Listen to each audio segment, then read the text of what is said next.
Hey everybody, it's Jason Blaha here, and I came across a little bit of interesting information earlier today that I thought I would pass on with you guys because it came from an email I got from a peptide company called USA Peptides.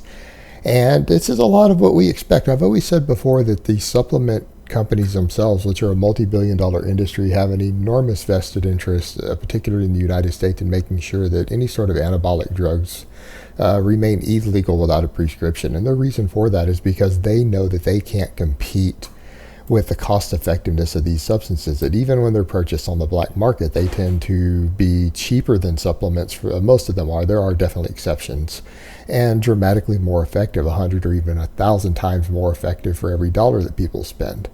And so accordingly, they have an interest in that. Well, the thing is now that research peptides are out and the laws are somewhat fuzzy on that allow legal ownership and purchase of many of these substances, the thing is, these tend to be very cost effective also, and they produce dramatically more effective results than pretty much any over-the-counter substances out there as far as the supplement companies make, and both in terms of recovery, muscle gain, fat loss, things like that. And even though they're also usually far weaker than like actual anabolic drugs like steroids and things, these substances are still much, much stronger than the garbage that the supplement companies put out.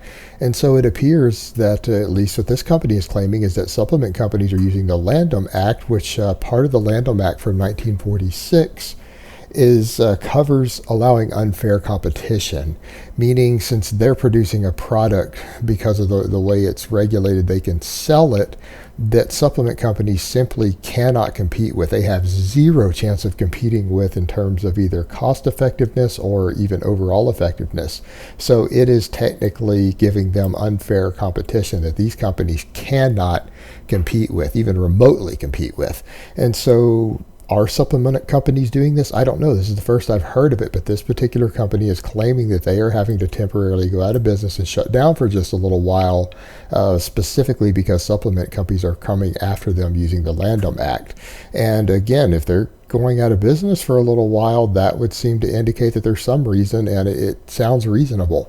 I would love to get further information on this, but again, it's no surprise, and this is a sort of tactic we can expect to see from the supplement industry, because the truth is 99% of what they produce is marginally useful at best and useless in most cases, and does very little, if anything, for the effects of increasing recovery or gaining muscle, fat loss, things like that. Their products simply do not work for the most part, with a few exceptions, and even those few exceptions are rarely competitive with something even like the weaker stuff like peptides that are out there. So again, comes as no surprise. And it's just a little interesting bit of news that has come to me directly from a peptide company that I thought all of you might find interesting. And maybe we'll get to the bottom of this. We'll see if some other companies are having issues and find out what's going on, maybe even what supplement companies have become involved in this, and maybe call some of those companies out later. All right, guys, but that's really all I have to say on that today. I hope it's been informative, and I will talk to you guys next time.